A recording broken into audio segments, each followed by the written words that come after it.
what do you fancy?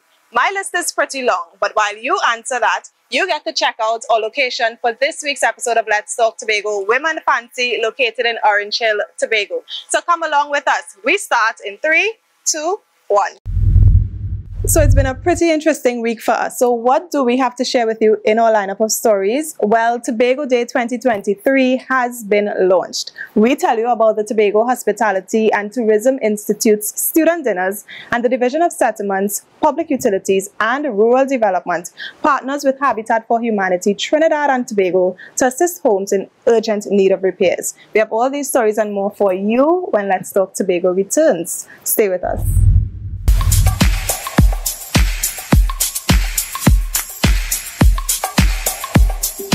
This 5-bedroom, newly renovated villa with its sparkling infinity pool and entertainment terrace is surrounded by lush tropical gardens. While relaxing at the pool, you can have a panoramic view of the quaint island port of Scarborough. The colorful design and spacious living quarters make this getaway perfect for friends and family. You see this very comfortable bed in this very comfortable space? Nice, right? But a lot of persons aren't able to afford these simple luxuries in life, such as having a comfortable space to call their own because of various circumstances. But that's where the Division of Settlements, Public Utilities and Rural Development comes in, as they try to enhance persons' living conditions in Tobago who aren't able to afford improvements independently.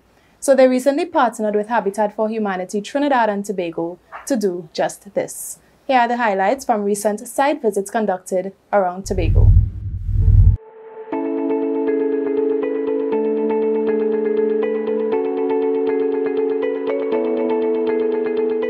It brings us an immense sense of pleasure as we think of the families in Tobago that needs our partnership. It's really not about us. It's about helping the families on the screen who they visited only yesterday.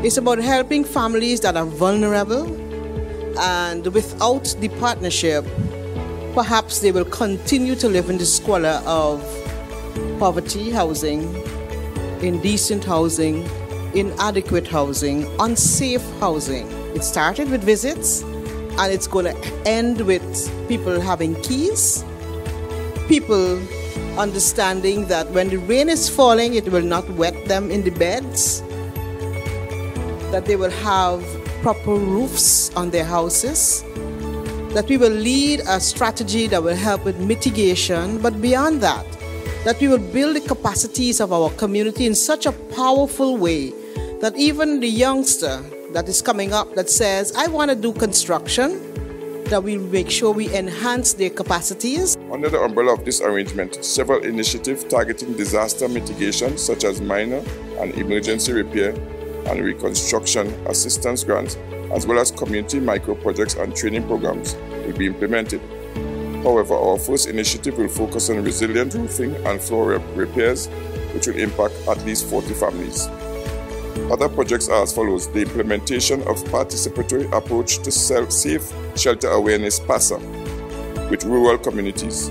This initiative will facilitate the development of community action plans, which will identify priority projects and provide communities with the necessary support to successfully implement these plans, such as funding, training, and capacity development.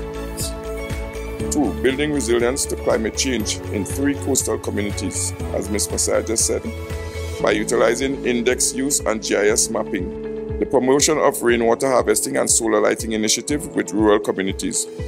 Our 5th project will provide low-cost option for low-income earners by improving living conditions and overall standards of living.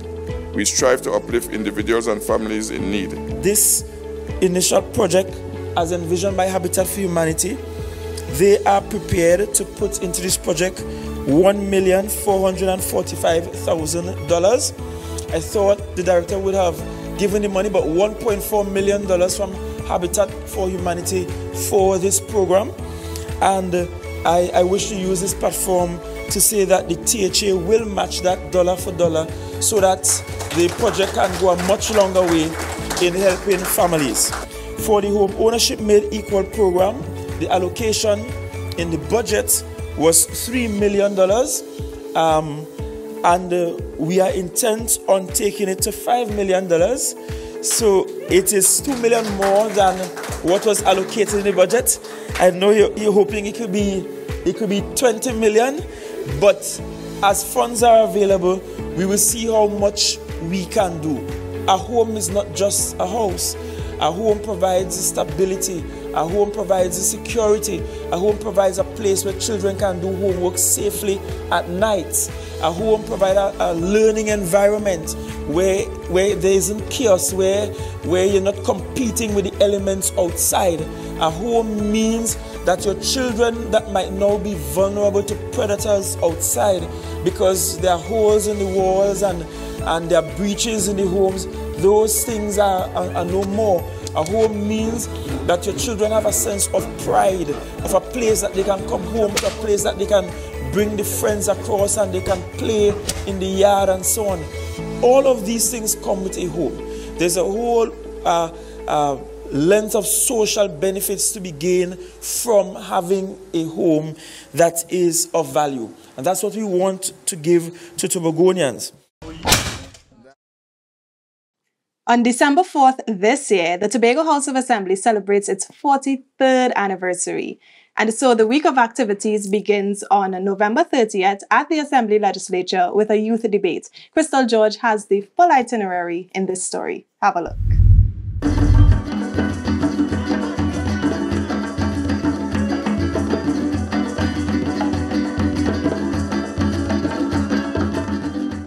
Our legislative history. I enter a gallery of exquisite beauty filled with portraits of legislative history, heritage curated masterfully by prominent propagators of Tobago's democracy, riches of the earth, borderless seas, and the assimilation of needs, framed magnificently to display what defines the Tobagonian and who we aspire to be. The meaning of democracy, it lives in the arms of the young, the feet of the men, and the minds of the women who participate with passion in our evolving society. Passion and deliberate audacity to see change where there is only adversity. My heritage lives in each breath I take when I march for justice at a rally, for the rights of the disabled, for awareness of cancers and lifestyle diseases, for better roads, education system, internal self-government, financial literacy, transparency, and my prayers for God's guidance, because even when we don't find trouble, trouble go find we.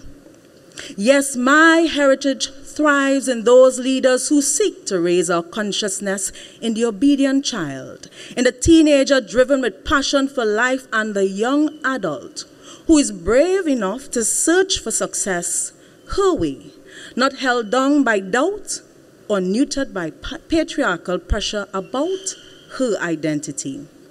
When I walk through the halls of this gallery filled with such riches, I am in awe that the people who raised me gave me these things and asked me to take care of them until it is my turn to pass them on.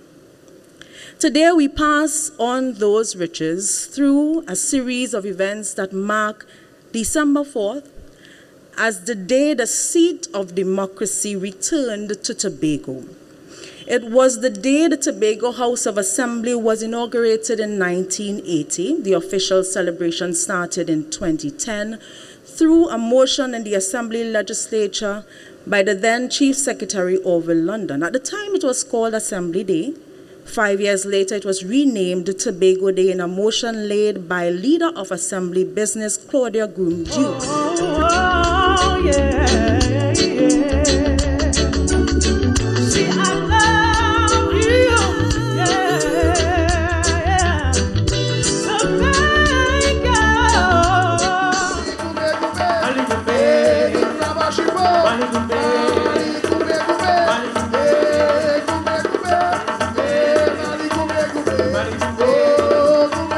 Tobago Day is about drumming up patriotism and a call to duty for all of our people. And so, on this, the 43rd year of the modern Tobago House of Assembly, we have cause to celebrate and to reflect.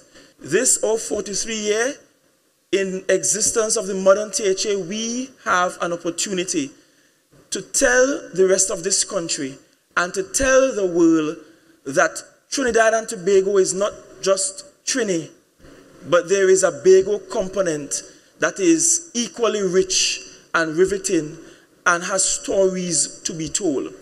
This is a moment for us to pause and tell our stories and to share the stories of the elderly and the people that we love all around us. This is a moment for us to reflect on how the next generation will become even more patriotic, even more Tobago nationalistic than my generation. This is why Tobago Day is important.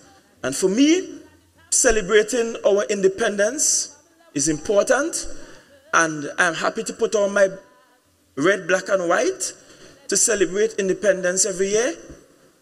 But for me, as a Tobagonian, December 4th is equally or even more important than that. I wish to officially declare Tobago Day celebrations 2023 officially open, and we look forward to a great month of December.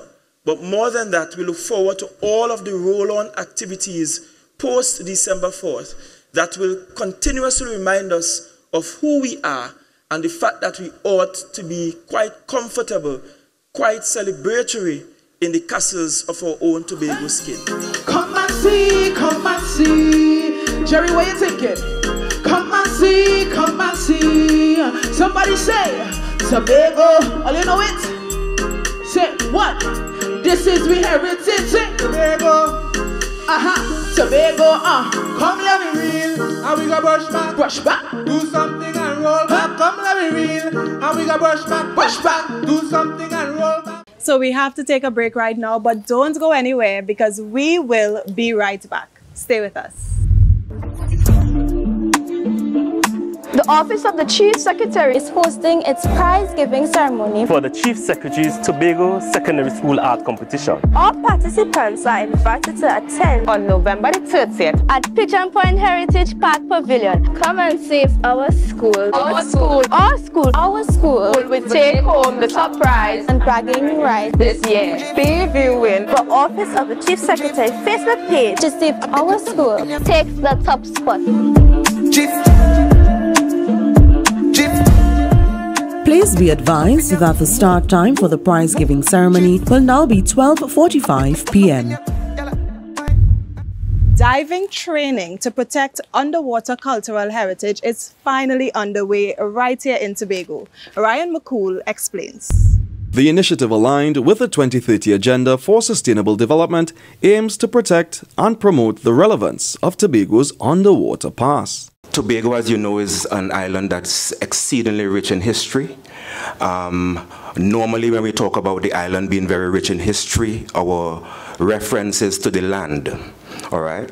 But as you know and appreciate, our history is also quite immense and large underwater. Acknowledging a tumultuous history suffered on to Trinidad and Tobago by the Dutch, Ambassador to the Kingdom of the Netherlands, His Excellency Cornelius Hirschbach, explains that the countries have since enjoyed excellent bilateral relations. This continues today with the launch of the Maritime Archaeological Diving Training. We believe that cultural heritage is of great value in an ever-changing world. Knowledge of the past helps us all to understand the here and now, as well as supporting our future endeavours. This appreciation for each other's countries continues to this very day. My gratitude is also, of course, to the various representatives of the THA, with whom we jointly celebrate the start of this training today. The marine exploration of Tobago has captured the attention of historical enthusiasts and researchers, given the many battles fought from the 16th to the 18th century. Given the historical significance of each and every ruin, artifact, and the structural that remains submerged in our marine spaces, namely Rockley Bay, which is the site of this project, which is adjacent to our current port of entry at Scarborough. This project provides an avenue to gain much needed research, development, and the possibility of eventual excavation of such artifacts, which even further provides Tobago with an attraction worth coming to see, experience, and hear about. Specialist in maritime archaeology and underwater cultural heritage management, Professor Martijn Manders, will lead the exercise. We're doing training, so we are going into the classroom and we do the theory again. But not only that, we're picking up our dive stuff and we're going out and we're doing underwater archaeology, but especially underwater archaeological heritage management. That means we're not just picking things up from the seabed and putting them into a museum. We're thinking about how can we implement cultural heritage into society. A total of 18 university students from throughout the region will be guided by archaeological diving experts over a 3-week period. During this time, they are also expected to encourage community interaction. I'm Ron McCool for Let's Talk Tobago. This world sniffed, savored, and sipped at a recently concluded wine tasting event at the Tobago Hospitality and Tourism Institute, hosted by the students of the institution. We were there and we have all the highlights in this story. Enjoy.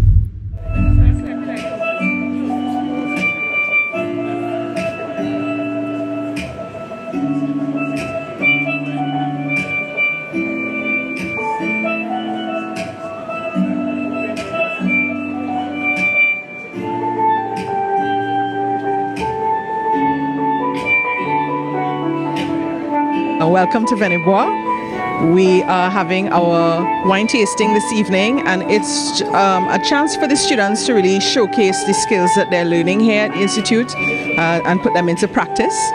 So this lovely ambience has been created by the students with the guidance of Head Chef Sonia Phillip and the rest of the team. They have been crafting a menu to pair with the wines.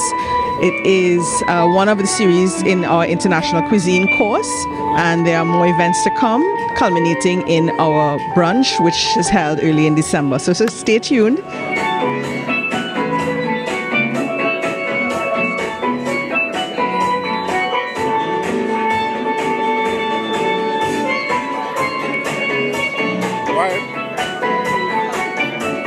So we have a number of finger foods that we have on display from the 2 continents, Africa and Asia. There are a few more student dinners coming in the months of November and December.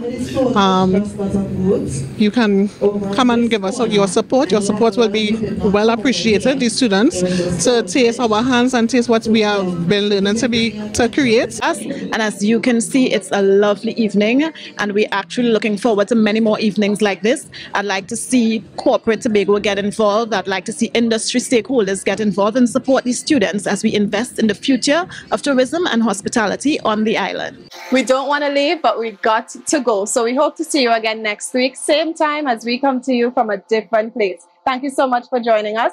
On behalf of all of us at the Department of Information, Office of the Chief Secretary, Tobago House of Assembly, have a safe and fantastic week. And for more information on Whim and Fancy, you can contact 631-0766. Let's talk Tobago.